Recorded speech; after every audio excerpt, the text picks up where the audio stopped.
नमस्कार दोस्तों, आपका बहुत-बहुत स्वागत है। तो ये आपका उत्तराखंड टेट 2024 के लिए जो आपकी परीक्षा है 24 तारीख को निर्धारित हुई है, उसके लिए आपका जो है गणित पेडागोजी के कुछ प्रश्न हम लेकर के आए हैं। तो बहुत मेहनत लग रही है, तो आपसे रिक्वेस्ट है कि ज़्यादा से ज़्यादा शेयर करें और प्लीज़ चैनल को सब्सक्राइब ज़रूर करें, ताकि ऐसे ही एमसीक्यू की सीरीज़ हम आपके लिए लाते रहेंगे। तो सबसे पहला आपका जो है प्रश्न क्या कह रहा है, चलिए हम देखते हैं कि आपके गणित के प्रश्न किस प्रकार से पूछे जाते हैं। कि कक्षा 5 के गणित अध्यापक श्रीमान जेकब ने अपने विद्यार्थियों को निम्नलिखित दो शाब्दिक समस्याएं दी। ठीक है, उन्होंने कौन कौन सी समस्याएं दी? ये दो समस्याएं दी कि 15 संतरों को कमल 3 बराबर पंक्तियों में रखना चाहता है, उसे एक पंक्ति में कितने संतरे रखने होंगे। ठीक है, 15 संतरों को आपको इसे सॉल्व नहीं करना है, ये पेडागोजी का है आपका। ठीक है, कि 15 संतरों को 3 बराबर पंक्तियों में रखना है, तो उसे एक पंक्ति में कितने संतरे रखने होंगे। ठीक है, और दूसरा कह रहा है कि 15 संतरों को कमल पंक्तियों में इस तरह रखना चाहता है ताकि प्रत्येक पंक्ति में 5 संतरे हो जाएं, तो वह ऐसी कुल कितनी पंक्तियां बना सकता है। दी गई स्थिति के अनुसार कौन सा कथन सत्य रहेगा, आपसे पूछा गया है। अब आपको इन चारों ऑप्शन में से आपको बताना है कि आपका कौन सा आपका सही रहेगा। पहला कह रहा है कि दो समान शाब्दिक समस्याओं को प्रस्तुत करने की आवश्यकता नहीं है, क्योंकि दोनों को हल करने के लिए भाग करने की आवश्यकता है। ठीक है, तो ये तो गलत कह रहा आपको। ठीक है, पहला ऑप्शन गलत हो गया। अध्यापक को भाग संरचना के अंतर्गत आने वाली विभिन्न शाब्दिक समस्याओं के प्रारूप और उप प्रारूप की स्पष्टता है। यानी समस्या वही है, लेकिन जो अध्यापक है उससे समझ है कि किस प्रकार से प्रश्न को क्या है हम बदल सकते हैं। जैसा आपका गणित में होता है, वही प्रारूप और उप प्रारूप की स्पष्टता है। ये आपका सही लग रहा है। बाकी ऑप्शन भी देखेंगे हम। दोनों समस्याएं भाग संरचना के अंतर्गत बराबर विभाजन पर आधारित है। नहीं, बराबर विभाजन पर कहाँ आधारित नहीं। अध्यापक विद्यार्थियों को 3 और 5 की गुणा सारणी सिखाना याद करवाना चाहता है। गणित में याद करवाना तो कतई सही नहीं होगा। इसका सही आंसर क्या हो जाएगा? दूसरा हो जाएगा। ठीक है, और क्यों होगा ये मैंने आपको बता दिया है। अगला देखते हैं अब हम।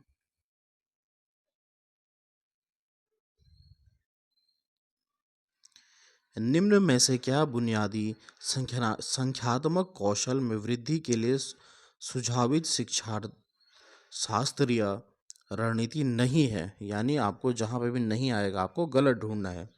हस्त कौशल सामग्री का उपयोग करना, संख्यात्मक प्रश्नों का उपयोग करना, कहानी कविताओं और खेलों का उपयोग करना, या फिर मातृभाषा में निर्देश देना।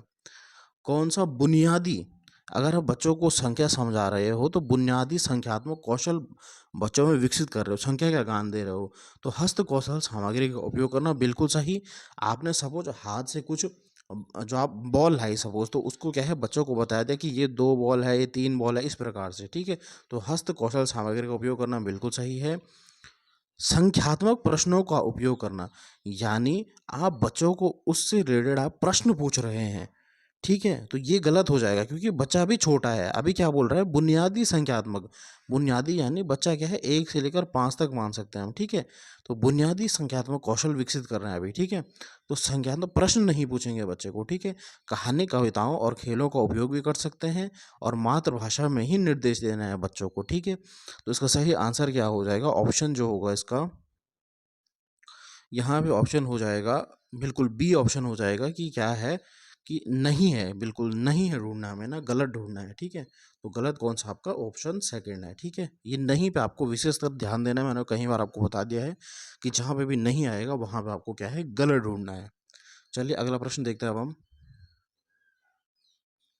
प्राथमिक कक्षाओं के बच्चे को आकृति की अवधारणा का परिचय देने के लिए निम्न में से अत्यधिक उपयुक्त क्रियाकलाप को पहचानिए। ठीक है, आपको क्या है आकृति बतानी है बच्चे को। प्राथमिक क्लास का बच्चा है, उसे आपको आकृति पढ़ानी है, तो आप क्या करोगे? 4 ऑप्शन आपके पास दिए गए हैं कि बच्चों को अपने चारों ओर की विभिन्न वस्तुओं पदार्थों से संबंधित अपने अनुभवों को साझा करने का अवसर देंगे। अवसर देना सही है।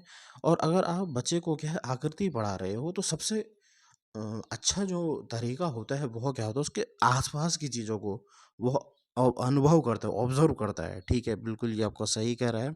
बाकी ऑप्शन क्या कह रहा है, छात्रों को एक चार्ट पर विभिन्न आकृतियों, चार्ट से पढ़ाना ये आपका नहीं, गलत हो जाएगा। शिक्षक को विभिन्न आकृतियों को चित्र श्यामपट्ट पर, यानी विभिन्न आकृतियों का चित्र श्यामपट्ट ब्लैक बोर्ड पर नहीं, बच्चों को विभिन्न आकृतियों को परिभाषा दी जाए, यानी डेफिनेशन पढ़ाया जाए। अभी बच्चा छोटा है, वो डेफिनेशन किस प्रकार से जानेगा। देखो सही ऑप्शन ए हो जाएगा कि बच्चों को क्या है, अपने चारों ओर विभिन्न वस्तुओं से संबंधित अपने अनुभवों को साझा करने के अवसर देना। अगर बच्चे ने देखा कि यहाँ पे सपोज ब्लैक बोर्ड किस आकृति का है, तो हम शिक्षक बोलेगा कि यह कैसा दिख रहा है, तो वह बताएगा। ठीक है, जो खिड़की है वह किस आकार की है, ठीक है, स्क्वायर है, रेक्टेंगल है, इस प्रकार से। ठीक है, तो वह क्या है, अपने आसपास की चीज़ों को देख करके ही बता सकता है। तो ये सबसे जो बढ़िया होगा वह क्या होगा कि आसपास की चीज़ों को बच्चों को दिखाया जाए और उसके क्या है, बच्चों को क्या है, अवसर दिए जाएं। ठीक है, चलिए अगला प्रश्न देखते हैं अब हम।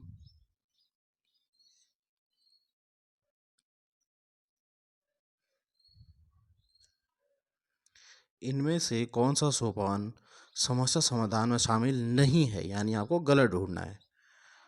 अविवेकी, अविवेचित कलन विधि का अभ्यास करना, का विकास करना, अविवेचित या फिर अविवेक कलन विधि का अभ्यास करना, गलत हो जाएगा। योजना का प्रतिपादन करना, बिल्कुल सही।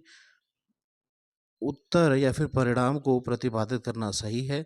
समस्या का स्पष्टीकरण करना, बिल्कुल सही है। यहाँ पे क्या है, अविवेकी कलन विधि का विकास करना, नहीं, ये आपका गलत है। तो हमें क्या है, यही बताना है। तो पहला ऑप्शन आपका सही आंसर हो जाएगा। ठीक है, अगला देखते हैं हम। राधा के पास 450 रुपये और सीना के पास 550 रुपये हैं। सीना के पास राधा की अपेक्षा कितने धन अधिक है। ठीक है, क्या आपको सॉल्व नहीं करना है, आपसे क्या प्रश्न पूछा गया है कि एक बच्चे को उपयुक्त शाब्दिक समस्या को हल करने के लिए कहा गया। बच्चा उसे क्या करता है कि 450 प्लस उसने धन कर दिया, विधि से हल करता है। ठीक है, इस प्रकार का उत्तर सबसे संभावित क्या कारण हो सकता है, यानी बच्चा ऐसी गलतियां क्यों कर रहा है कि जो है राधा के पास 450 हैं और शीना के पास 550, तो कितना अधिक है। तो बच्चा क्या कर रहा है, प्लस कर दे रहा है बच्चा, जबकि उसको क्या माइनस करना चाहिए था। तो ऐसा क्यों कर रहा है बच्चा, ये आपसे पूछा गया है। बच्चे में पढ़ने के कौशल की कमी है, नहीं, बच्चे में कोई कमी नहीं निकालनी है। सबसे पहला पेडागोजी का यही मतलब है कि बच्चे में हमें क्या है, कमी नहीं निकालनी है। बच्चा समझता है कि 450 रुपये में से 550 रुपये को नहीं घटाया जा सकता, यानी 450 में से 550 को नहीं घटाया जा सकता। ये भी आपका आंसर नहीं होगा। बच्चा संख्या के योग की बच्चा संख्याओं के योग की कलन विधि को नहीं जानता है, योग की कलन विधि नहीं जानता है, ये सब आपके क्या है, गलत है। इसका चौथा सही आंसर होगा कि बच्चे ने अधिक शब्द को योग से संबंधित किया है। ठीक है, यानी बच्चे ने क्या है, हर शब्द का प्रयोग उसने क्या है, योग से ही संबंधित कर दिया उसने। ये हो जाएगा, चौथा हो जाएगा इसका सही आंसर। ठीक है, अगला देखते हैं अब हम। स्थानीय मान की अवधारणा प्रस्तुत करने से पूर्व छात्रों को मूर्त सामग्री से गिनती और सामूहिकरण क्रियाकलाप कराने चाहिए।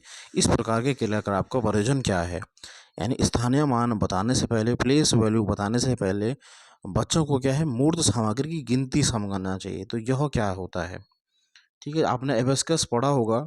एबेस्कस जो होता है उससे भी हम क्या है, प्लेस वैल्यू यानी स्थानीय मान निकाल सकते हैं।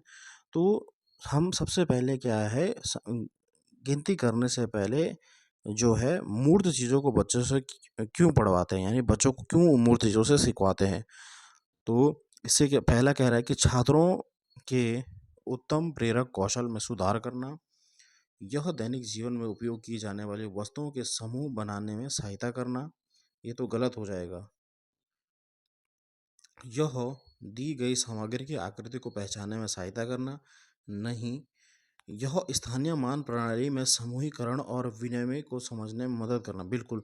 स्थानिक मान को ही समझने के लिए हम क्या करते हैं, बच्चे को क्या है, जो है मूर्त सामग्री से गिनती करना सिखाते हैं। ठीक है, एबेस्कस क्या होता है, जिसमें इस प्रकार के आपके दाने होते हैं और बच्चा क्या है 1 2 3 इससे सीखता है, जो को ठीक है, नंबर भी सीखता है, आपका जो है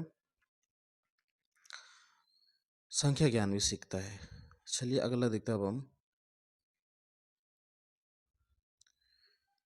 अगला क्या कह रहा है आपका, किन्हीं दो पूर्ण संख्याओं का योग एक पूर्ण संख्या होती है, यह योग डैश कहलाया जाता है। ठीक है, आपको सॉल्व नहीं करना, आपको बताना है कि कर्म विनिमयता, समरक, तत्समक गुण या फिर योजक गुण। तो यह क्या हो जाएगा, समरक गुण कहलाया जाता है, बी ऑप्शन।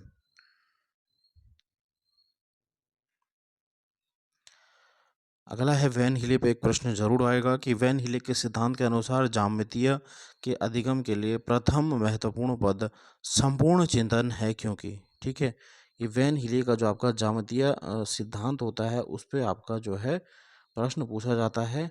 एक प्रश्न आपका गणित पेडागोजी में वैन हीले से जरूर पूछा जाएगा आपका। तो ज्यामितीय सिद्धांत के बारे में पूछा गया आपका। ठीक है, कि जो आपको संपूर्ण चिंतन है वह क्यों जरूरी है। यह आकृतियों के विश्लेषण और दृश्यीकरण कौशल की को विकसित करने का आधार है। और यह ठीक लग रहा है। यह बच्चों को ज्यामितीय आकृति के नाम स्मरण करना गलत हो जाएगा, या स्मरण याद करना जहाँ पे भी आ जाएगा वो गलत हो जाएगा। यह बच्चे को ज्यामिति में अच्छे अंक प्राप्त करना, मैंने बोला अच्छे अंक प्राप्त करना के लिए नहीं करना है बच्चे को। ठीक है, ये भी गलत हो जाएगा। यह 10 ग्राम पहेलियों को हल करने में बच्चे की सहायता करता है। 10 ग्राम जो होता है ये अलग होता है। ठीक है, ये नहीं होगा। इसका सही आंसर पहले ही हो जाएगा कि यह आकृतियों के विश्लेषण और दृश्यीकरण कौशल को विकसित करने का आधार है आपका। ठीक है, अगला देखते हैं हम। एक अध्यापिका अपने छात्रों को कोई भी 4 अंक उपयोग करने करके 4 अंकों की सबसे बड़ी संख्या बनाने के लिए कहती है, बशर्ते उसे 5 को इकाई के स्थान पर नियत करना होगा। यह डैश का एक उदाहरण है। ठीक है, यह किसका उदाहरण है आपसे पूछा गया है, विवित्रांत प्रश्न का, नियतकालिक प्रश्न का, प्रासंगिक प्रश्न का, या फिर निबंधात्मक प्रश्न का। तो नियतकालिक प्रश्न का यह एक उदाहरण है। ठीक है, चलिए अगला देखते हैं अब हम। दशमलव संख्याओं का प्रतिनिधित्व करने के लिए निम्न में से कौन सा अति उपयोगी है, 10 ग्राम, डीन्स ब्लॉक, ग्रिड पेपर, या फिर ग्राफ पेपर, या फिर संख्या सारणी। तो इसका सही आंसर क्या हो जाएगा आपका, इसका सही आंसर हो जाएगा आपका ग्रिड पेपर। जब भी आप दशमलव की संख्या सीखते हैं, दशमलव सिखाना है बच्चों को, तो आपके है ग्रिड पेपर यानी ग्राफ पेपर, जिसमें आपका डॉट रहते हैं इस प्रकार से, जो सॉरी जो इस प्रकार से आपका ग्राफ पेपर रहता है जिसमें आपके डब्बे बने रहते हैं, उस प्रकार से आपके है बच्चों को क्या है दशमलव क्या है सिखा सकते हो। ठीक है, इसको आपको पता होना चाहिए कि 10 ग्राम क्या होता है, डीन्स ब्लॉक क्या होता है, संख्या सारणी क्या होता है। ये सब मैंने अपनी एक वीडियो में पढ़ाया है। अगर आपको प्लेलिस्ट में आप देख सकते हैं कि संपूर्ण मैथ्स पेडागोजी से या फिर गणित संपूर्ण गणित पेडागोजी से सीटेट के लिए मैंने पढ़ाया हुआ है। उसमें आप देख सकते हैं कि 10 ग्राम, डीन्स ब्लॉक, ग्रिड पेपर, संख्या सारणी यह क्या होते हैं। ठीक है, सिलेबस वही है आपका सीटेट और यूटेट का, थोड़ा बहुत इसमें थोड़ा टफ लेवल रहता है कह सकते हैं। ठीक है, चलिए ये हो गया आपका। गणित से संबंधित निम्न में से कौन सा कथन उचित रहेगा। ठीक है, अब आपको बताना है कौन सा कथन गणित से रिलेटेड उचित रहेगा। 3 दिए हैं आपको, कौन सा सही रहेगा। गणितीय समस्याओं का हल निर्धारित पुस्तकों को में दी गई कलन विधि द्वारा करना चाहिए। नहीं, जो गणित का हल है वो पुस्तकों द्वारा करना चाहिए। नहीं, गणित केवल केवल जहाँ पे भी आ जाएगा गलत हो जाएगा, बाकी आपको देखना ही नहीं है। ठीक है, केवल जहाँ पे आ जाएगा गलत हो जाएगा। गणित के प्रश्न समस्याओं का हल आलोचनात्मक चिंतन को बढ़ावा देगा, बिल्कुल सही, चिंतन को बढ़ावा देगा। तो यानी केवल सी हो जाएगा इसका ऑप्शन सी, केवल सी सही है गणित के बारे में। ठीक है, चलिए अगला देखते हैं अब हम।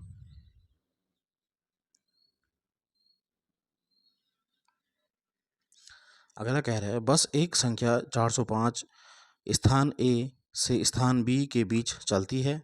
एक बस जो है संख्या जो है 405 है, उसका स्थान जो है उसका ए से बी तक चलती है।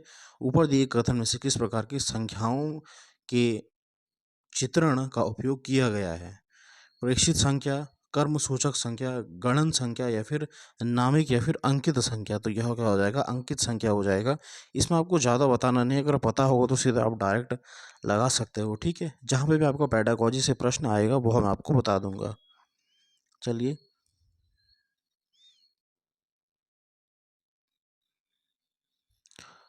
अशुद्धियाँ अधिगम का एक आवश्यक अंग है, यानी जो गलतियाँ होती हैं वह अधिगम का एक आवश्यक अंग है। बिल्कुल सही कह रहा है। असत्य है? नहीं। असत्य है? नहीं। ये 2 ऑप्शन तो कट गए कि बच्चा अगर गलती करता है वो असत्य है? नहीं, वह सत्य है, कथन है कि बच्चा क्या है गलती करता है और हमें उसे क्या है गलती करने देना चाहिए। अब हम दूसरा देखते हैं, क्योंकि यह शिक्षक और छात्र दोनों के लिए अवसर उपलब्ध कराता है कि वे अपनी अशुद्धियों का विश्लेषण करें और उन्हें प्रभावपूर्वक रूप से संबंधित करें। बिल्कुल सही है ये वाला। तीसरा देते हैं, क्योंकि यह दर्शाता है कि छात्र अधिगम नहीं कर रहे हैं क्योंकि गणित अध्यापक कुशल नहीं है। गणित अध्यापक कुशल नहीं है और छात्र अधिगम नहीं कर रहे हैं, ये गलत हो जाएगा। कि बच्चे जो है गलतियां कर रहे हैं, इसका मतलब ये होता है कि वह क्या एक स्वाभाविक प्रक्रिया होती है आपकी अधिगम में, हमें बच्चे को गलती करने देना चाहिए और इससे शिक्षक और बच्चे दोनों को क्या है अपनी अशुद्धि का विश्लेषण करने का एक मौका भी मिल जाता है। ठीक है, चलिए अगला देखते हैं अब हम। राष्ट्रीय पाठ्य चर्चा रूपरेखा 2005 के अनुसार गणित अधिगम के लिए निम्न में से उच्चतर उद्देश्य कौन सा रहेगा? ठीक है, एनसीएफ 2005 से आपका प्रश्न बहुत बार पूछे गए हैं, आपका कई बार आपका एनसीएफ 2005 से आपका प्रश्न पूछे गए हैं। ठीक है, कि गणित की समस्या हल करने के लिए बच्चों को प्रवीण बनाना, ये कहेगा एनसीएफ 2005 में। उन्हें रोजगार वाले वयस्क बनाना, जहाँ पे भी आपका आएगा कि बच्चे को हम क्या है रोजगार के लिए अधिगम करा रहे हैं, ये गलत हो जाएगा। रोजगार के लिए बच्चे को पढ़ा रहे हैं, ये आपका गलत हो जाएगा। बच्चे के मस्तिष्क का गणितीकरण करने के लिए उसे आंतरिक संसाधनों का विकास करना, उसके आंतरिक संसाधनों का विकास करना, गणितीकरण करना, ये आपका एनसीएफ में लिखा गया है कि हमें बच्चे का क्या है गणितीकरण करना है। बिल्कुल सही। प्रतिमान और संख्याओं के ज्ञान नहीं, इसका सही आंसर हो जाएगा ऑप्शन सी। ये आपका एनसीएफ में लिखा गया है, डिटो यही लिखा गया है कि बच्चे के मस्तिष्क का गणितीकरण करने के लिए उसके आंतरिक संसाधनों को विकास करना। ठीक है, कि हमें बच्चे का क्या है गणितीकरण करना है। ठीक है, चलिए अब आपका लास्ट प्रश्न क्या कह रहा है। वह व्यक्ति कहता है कि गणित में लड़कियां लड़कों की अपेक्षा अच्छी होती हैं। इस दावे के लिए उसे निम्न में से कौन से आंकड़े सहायक होंगे? ठीक है, कि लड़कियां जो है वो लड़कों से जो है गणित में अच्छी होती हैं। समुदाय के अनेकानेक व्यक्तियों की राय लेना, उसे समुदाय से राय लेनी चाहिए, या फिर कक्षा में एक परीक्षा लेना और लड़के लड़कियों द्वारा प्राप्त अंकों की तुलना करना गलत हो जाएगा। और बड़ों से राय लेना नहीं। कोई बच्चा गणित, अगर लड़कियां अच्छी हैं तो इसका हम क्या बड़ों से राय लेंगे? नहीं। और एक परीक्षा लेना, मैंने आपको बोला परीक्षा लेना और तुलना करना गलत होता है बच्चों की। घर और विद्यालय में उसके पूर्व का अनुभव ज्ञान करना, यानी उसके पूर्व के अनुभव से बता सकता है वो गणित में सही है नहीं। ठीक है, लैंगिक जेंडर और गणित के क्षेत्र में विविध शोध अध्ययन करना, बिल्कुल शोध अध्ययन के द्वारा ही यह पता लगेगा कि कौन गणित में अच्छा है। तो इसका डी ऑप्शन आपका सही आंसर हो जाएगा। ठीक है, तो ये रहे आपके 15 महत्वपूर्ण प्रश्न। तो स्टूडेंट प्लीज़ आप जो है चैनल को सब्सक्राइब ज़रूर करें। अगर आप विजिट कर रहे हैं चैनल पे और आपको जो वीडियो है यूज़फुल लग रही है तो प्लीज़ चैनल को सब्सक्राइब ज़रूर करें। ऐसे ही मेरी कोशिश रहेगी कि मैं जल्द से जल्द आपको जो है आपके 23 तारीख तक बहुत से महत्वपूर्ण प्रश्न करा सकूं। लेकिन ये तभी पॉसिबल होगा जब आप सपोर्ट बनाए रखेंगे और चैनल को सब्सक्राइब ज़रूर करें, ज़्यादा से ज़्यादा शेयर ज़रूर करें अपने दोस्तों के साथ, वीडियो को लाइक करें। धन्यवाद। जय हिंद, जय भारत, जय उत्तराखंड।